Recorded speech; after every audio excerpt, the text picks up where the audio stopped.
Yan, magandang araw po sa inyo mga kaibigan ko. Sana po pag napanood nyo ang video kong ito, sana po paki-subscribe naman po nyo ang aking channel at paki-like naman po nyo ang aking mga videos mga kaibigan ko. Maraming salamat po sa mga magsusubscribe at sa mga dati nang nag-subscribe. Maraming salamat po mga kaibigan.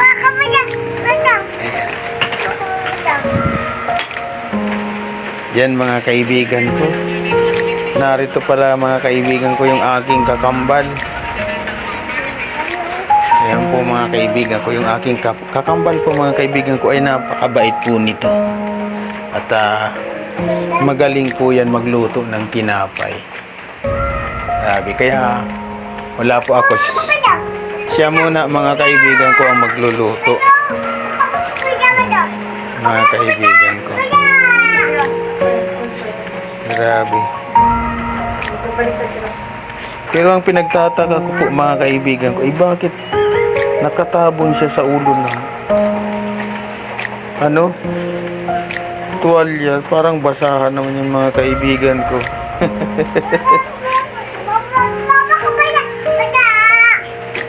Grabe mga kaibigan ko. Uy, naku,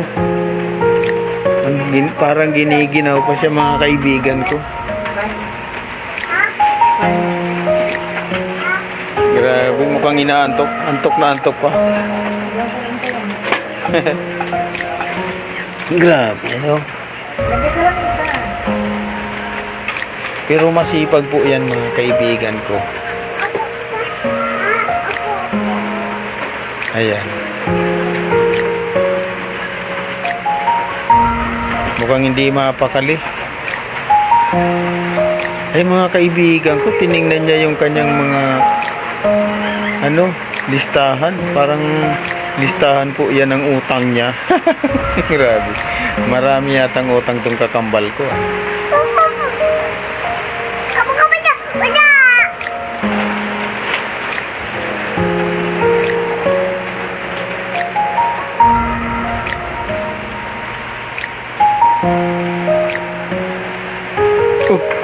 Tinapon mga kaibigan yung listahan. Grabe. Para siguro wag na niyang bayaran yung kanyang mga utang. Grabe mga kaibigan ko. Alam mo yan mga kaibigan ko, magaling yan magluto ng tinapay. Kaso lang ngayon mga kaibigan ko, ang niluluto ng kakambal ko ay konti lang.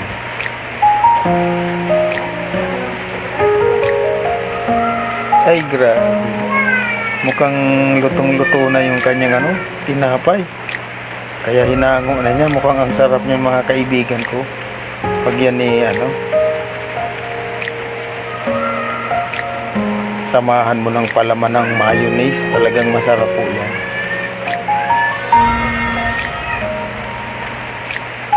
Ayan.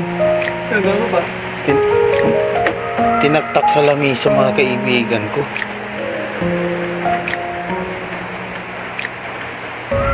Ayan. Nawakan, mukhang nagmikos-mikos mga kaibigan ko.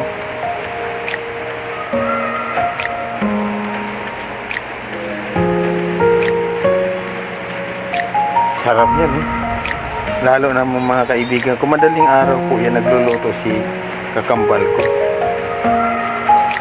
Yan. Nagluluto ng madaling araw, tapos masarap talaga yan sa kape.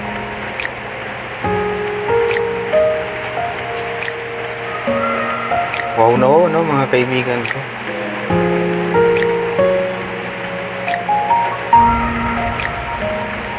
Ba, mukhang mag-exercise pa yung kakambal ko mga kaibigan. Oh, sayaw.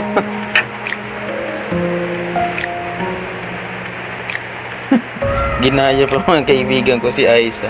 Ay, si Raisa May. Kasi busing, di naman bagay sa kanya. Ang pangit ng kanyang sayaw mga kaibigan ko. Parang baklang palaka. Ay grabe Parang bakla akong sumayaw. Siguro mga kaibigan ko, natatakot yan sa multo. Akala, kasi mga kaibigan ko, siya lang mag-isa niyan eh. Oh, wala siyang kasama diyan. Nakukunan lang siya ng video. Wala siyang kasama. Kaya siguro dahil sa takot niya sa multo mga kaibigan ko, kaya siguro ginagawa niya yung ganyan. Parang nagpapalakas ng loob. Pag makita yan ng maraming tao mga kaibigan ko, nakakahiya ano? Grabing kakahihiyan yan eh. Sasayaw, tapos may nakalagay sa ulo na basahan. Grabe. Nakakaubo, nakakahiya ano? Nakatalikod pa. Parang bruha.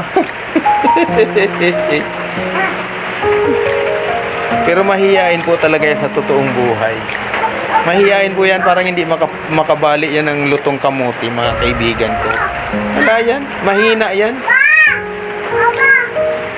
Nagagawa lang niya yan dahil ano, yung ayan mga kaibigan ko. Uy, mga kaibigan ko, nakapagbihis na yung kakambal ko at mukhang magkakape.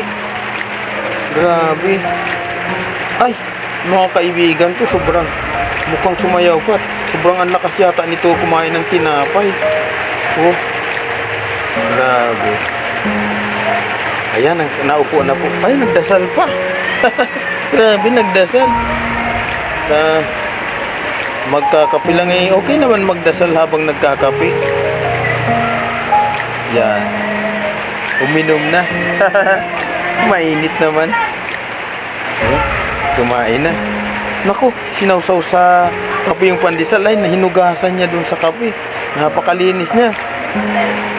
Naku po, ininom. Grabe. Nakakahiya. Hinugasan yung pandesal, tapos akala ko napakalinis niya. Tapos bigla niyang iinumin yung pinagugasan. Sobrang kuha naman to. Ibang klase siya mga kaibigan ko, yung kakambal ko pag kumain ng pandesal. Naku. Yan mga kaibigan ko, hanggang dito na lamang siguro ang video ito mga kaibigan ko. Pa-subscribe naman po niyan sa mga kaibigan ko. Ayan. Kumakain, malakas po yan sa pandesal yung kakambal ko na yan. Sobrang lakas niyan kumain. Pero payat naman. Grabe. Malakas kumain ng pandesal pero payat. Ayan po. Bye-bye po mga kaibigan ko.